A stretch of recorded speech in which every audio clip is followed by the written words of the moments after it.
بسم اللہ الرحمن الرحیم۔ الا ان اولیاء اللہ لا خوف علیہم ولا هم یحزنون۔ سن رکھو، بے شک جو اللہ کے دوست ہیں انہیں نہ کوئی خوف ہوتا ہے اور نہ وہ غمگین ہوتے ہیں۔ بلغ اللہ بکمالہ کشف الدجی بجمالہ حسنت جمیع خصالہ صلو علیہ وآلہ۔ جے تو گم ہوویں وچ اس دے اپنی چھوڑ نشانی، اے توحید محمد بخشا دسے کون زبانی۔ فضائل رحم۔ جناب رسالت مآب صلی اللہ علیہ وآلہ وسلم نے فرمایا ہے، جنت میں رحم کرنے والا ہی داخل ہوگا۔ صحابہ نے عرض کیا، یا رسول اللہ صلی اللہ علیہ وآلہ وسلم، ہم تمام ہی رحم کرنے والے ہیں۔ تو فرمایا، رحیم وہ نہیں ہوتا جو خود پر ہی رحم کرتا ہے، بلکہ رحیم وہ شخص ہے جو خود پر اور دیگر لوگوں پر بھی رحم کرتا ہے۔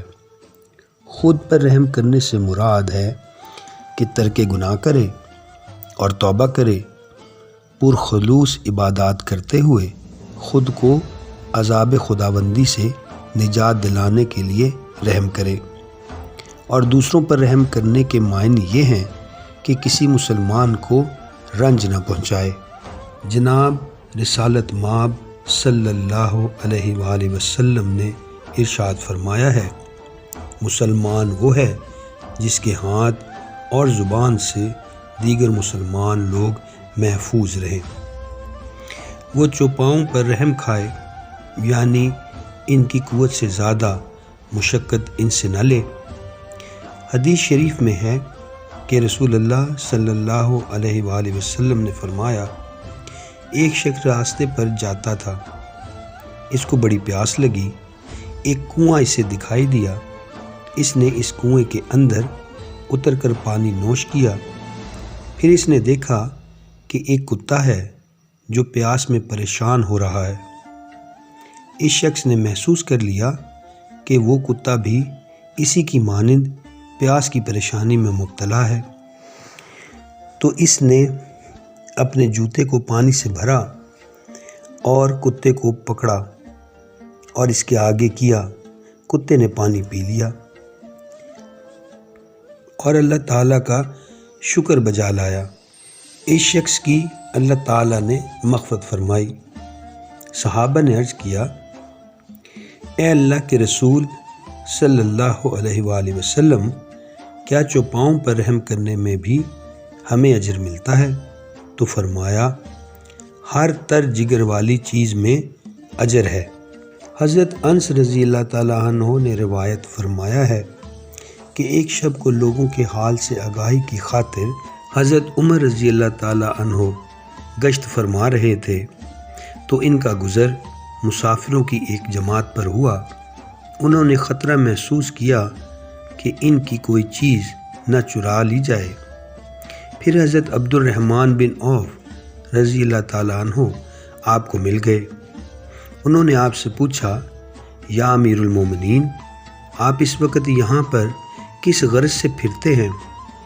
تو فرمایا، میرا گزر اس قافلے کے پاس سے ہوا تو میں نے خطرہ محسوس کیا کہ یہ رات کو جب سو جائیں گے تو انہیں چور نہ پڑ جائیں، لہٰذا آئیں ہم ان کی نگہداشت کریں۔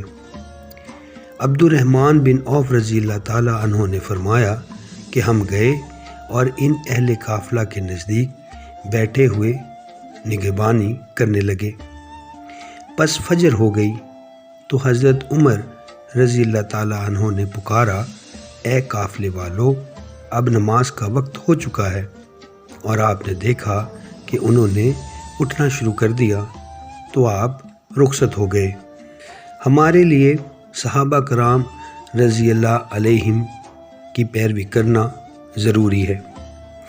ان کی تعریف ان الفاظ کے ساتھ اللہ تعالیٰ نے بھی فرمائی، رحماء بینہم، یعنی وہ ایک دوسرے کے ساتھ آپس میں رحم کرنے والے ہیں۔ صحابہ کرام رضی اللہ تعالیٰ عنہ جب اہل اسلام پر اور ساری مخلوق پر رحم دل تھے، بلکہ وہ تو غیر مسلم لوگوں پر بھی رحم کیا کرتے تھے۔ اور حضرت عمر رضی اللہ تعالیٰ عنہ سے متعلق روایت کیا گیا ہے کہ ایک غیر مسلم شخص کو آپ نے دیکھا جو لوگوں کے دروازوں پر گدا گری کر رہا تھا۔ وہ بوڑھا شخص تھا۔ آپ رضی اللہ تعالیٰ عنہ نے اسے فرمایا، تیرے ساتھ ہم نے انصاف نہیں کیا ہے۔ جس وقت تک تم جوان رہے ہم تجھ سے جزیہ وصول کرتے رہے اور ہم نے آج تجھ کو ضائع کر دیا ہے۔ پھر آپ نے فوری حکم فرمایا کہ اس کو مسلمانوں کے بیت المال میں سے وظیفہ دیا جائے۔ حضرت علی رضی اللہ تعالیٰ عنہ نے روایت فرمایا ہے کہ میں نے حضرت عمر رضی اللہ تعالیٰ عنہ کو کجاوے کے اوپر بیٹھے دیکھا جب کہ آپ صبح سویرے ہی بطح کے علاقے میں تھے۔ میں نے دریافت کیا، یا امیر المومنین، اس وقت کس جگہ کو روانگی ہے؟ تو فرمایا کہ ایک اونٹ بیت المال سے گم ہو چکا ہے، اس کی جستجو میں ہوں۔ میں نے کہا، آپ کے بعد ہونے والوں کے لیے آپ نے سخت ذمہ داری کا بوجھ ڈال دیا ہے۔ تو انہوں نے کہا، اے ابو الحسن، آپ مجھے ملامت نہ کریں، مجھے قسم ہے اس ذات کی جس نے محمد صلی اللہ علیہ وآلہ وسلم کو اپنا نبی مبعوث فرمایا، دریائے فرات کے کنارے پر اگر بکری کا بچہ بھی مر گیا تو اس کے بارے میں بھی روز قیامت عمر سے مواخذہ فرمایا جائے گا، کیونکہ جو حکمران مسلمانوں کو ضائع کر دے یا برباد کر دے اس کی کچھ عزت نہیں ہے، اور اس فاسق کی بھی کوئی عزت و حرمت نہیں ہے جو مسلمانوں کو خوف زدہ کرتا ہو۔ اور حضرت حسن رضی اللہ تعالیٰ عنہ نے رسول اللہ صلی اللہ علیہ وآلہ وسلم سے روایت فرمایا ہے کہ آپ صلی اللہ علیہ وآلہ وسلم نے ارشاد فرمایا، میری امت کے ابدالوں نے نماز کی کثرت اور روزوں کی کثرت کے باعث جنت میں داخل نہیں ہونا، بلکہ وہ اس سبب سے جنت میں داخل ہوں گے کہ ان کے دل پاک ہوں گے، ان کے نفس سخی ہوں گے، وہ تمام اہل اسلام پر رحم کرنے والے ہوں گے۔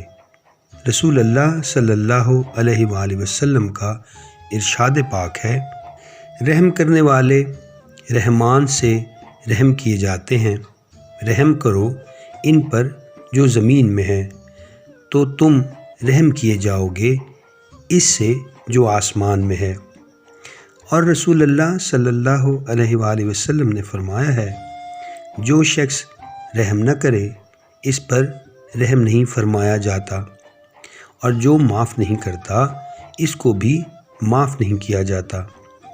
اور حضرت مالک بن انس رضی اللہ تعالیٰ عنہ سے روایت ہے کہ رسول اللہ صلی اللہ علیہ وآلہ وسلم نے فرمایا ہے کہ مسلمانوں کے 4 حقوق ہیں۔ اول یہ کہ تم پر لازم ہے کہ تم مدد کرو نیک کام کرنے والوں کی۔ دوم، ان کی خطا کرنے والوں کو معاف فرما دو۔ سوم، یہ کہ ان کے مریض کی عیادت کیا کرو۔ اور چہارم یہ کہ جو توبہ کرے ان کے ساتھ محبت کیا کرو۔ منقول ہے کہ حضرت موسیٰ علیہ السلام نے عرض کیا، اے میرے پروردگار، مجھے تو نے صفی بنایا، اس کی وجہ کیا ہے؟ اللہ تعالیٰ نے فرمایا، میری مخلوق پر تو رحم کرتا ہے اس وجہ سے۔ اور حضرت ابو درداء رضی اللہ تعالیٰ عنہ نے روایت فرمایا کہ آپ بچوں کے پیچھے جایا کرتے تھے اور ان سے آپ چڑیاں خرید لیتے تھے اور آزاد کر دیا کرتے تھے اور فرماتے تھے، اے چڑیوں چلی جاؤ اور زندہ رہو۔ رسول اللہ صلی اللہ علیہ وآلہ وسلم نے ارشاد فرمایا ہے، آپس میں ایک دوسرے کے ساتھ رحم کرنے اور محبت کرنے اور ایک دوسرے سے ربط قائم رکھنے کے باعث ایماندار لوگ ایک جسم کی طرح ہیں کہ ان کے ایک عضو کو جس وقت رنج پہنچے تو اس کے باعث تمام جسم بخار اور بیداری کی وجہ سے اس تکلیف میں شامل ہو جاتا ہے۔ حکایت ہے، بنی اسرائیل میں سے ایک شخص تھا، وہ عابد تھا۔ اس کا گزر ریت کے ایک ٹلے پر ہوا۔ اس جگہ پر بنی اسرائیل کو سخت فاقہ کا سامنا پڑا۔ اس شخص کو آرزو ہوئی کہ کاش آٹا ہو تو بنی اسرائیل پیٹ بھر کر کھا لیتے۔ اللہ تعالیٰ نے بنی اسرائیل کے ایک نبی کو وحی فرمائی کہ فلاں شخص ہے، اسے فرما دیں کہ تیرے حق میں اللہ تعالیٰ نے یہ اجر درج فرمایا ہے کہ اتنا آٹا موجود ہو جس سے تو لوگوں کو پیٹ بھر کر کھلا دیتا۔ یہی وجہ ہے کہ رسول اللہ صلی اللہ علیہ وآلہ وسلم نے ارشاد فرمایا ہے، مومن کی نیت اس کے عمل سے بہتر ہے۔ ایک روز حضرت عیسیٰ علیہ السلام باہر تشریف لے گئے تو ابلیس دکھائی دیا، جو اپنے ایک ہاتھ میں شہد اور دوسرے میں راکھ اٹھائے ہوئے تھا۔ آپ نے اس سے پوچھا کہ شہد اور راکھ سے تم کیا کرتے ہو؟ اس نے جواب دیا کہ غیبت کرنے والوں کو میں شہد کھلا دیتا ہوں اور راکھ یتیم کے منہ پر مار دیتا ہوں، تو بالآخر اس سے لوگ متنفر ہونا شروع ہو جاتے ہیں۔ جناب رسالت مآب صلی اللہ علیہ وآلہ وسلم نے فرمایا ہے، جو شخص یتیم کے خورد و نوش کا اہتمام کرے اور اس کو پناہ عطا کرے، اس کے واسطے اللہ تعالیٰ نے جنت کو واجب فرما دیا ہے۔ روضۃ العلماء میں تحریر ہے کہ حضرت ابراہیم علیہ السلام جب کھانا کھایا کرتے تھے تو ایک دو میل تک کسی کی جستجو کیا کرتے تھے جو آپ کے ساتھ مل کر کھانا کھاتا۔ ایک دن حضرت علی رضی اللہ تعالیٰ عنہ کو رونا آ گیا۔ آپ سے وجہ پوچھی گئی تو فرمایا، 7 دن ہو چکے میرے گھر مہمان نہیں آیا ہے، مجھے اب خدشہ ہے کہ مجھے اللہ تعالیٰ نے ذلیل نہ فرما دیا ہو۔ حضرت صلی اللہ علیہ وآلہ وسلم نے ارشاد فرمایا ہے، کسی بھوکے شخص کو جو شخص صرف اللہ تعالیٰ کی خاطر کھانا کھلا دے، اس کے حق میں جنت واجب ہو جاتی ہے، اور کسی شخص سے جو آدمی کھانا روک لیتا ہے، روز قیامت اس پر سے اللہ تعالیٰ اپنے فضل کو روک لیتا ہے اور اس کو آگ کا عذاب دے گا۔ اور رسول اللہ صلی اللہ علیہ وآلہ وسلم نے ارشاد فرمایا ہے، سخاوت کرنے والا شخص اللہ تعالیٰ کے قریب ہوتا ہے، جنت کے قریب ہوتا ہے، لوگوں کے قریب ہوتا ہے، دوزخ سے دور رہتا ہے۔ اور کنجوس شخص اللہ تعالیٰ سے دور ہوتا ہے، جنت سے دور ہوتا ہے، لوگوں سے دور ہوتا ہے اور جہنم کے قریب ہوتا ہے۔ رسول اللہ صلی اللہ علیہ وآلہ وسلم نے فرمایا ہے کہ جاہل سخی اللہ تعالیٰ کو محبوب تر ہوتا ہے عابد بخیل شخص کی نسبت۔ جناب رسالت مآب صلی اللہ علیہ وآلہ وسلم نے ارشاد فرمایا، روز قیامت 4 شخص ہوں گے جو بلا حساب جنت میں چلے جائیں گے۔ عالم اپنے علم پر عمل پیرا ہونے کی وجہ سے، دوسرے وہ حج کرنے والا جو دوران حج کوئی بے حیائی اور برا کام نہ کرے اور فوت ہو جائے۔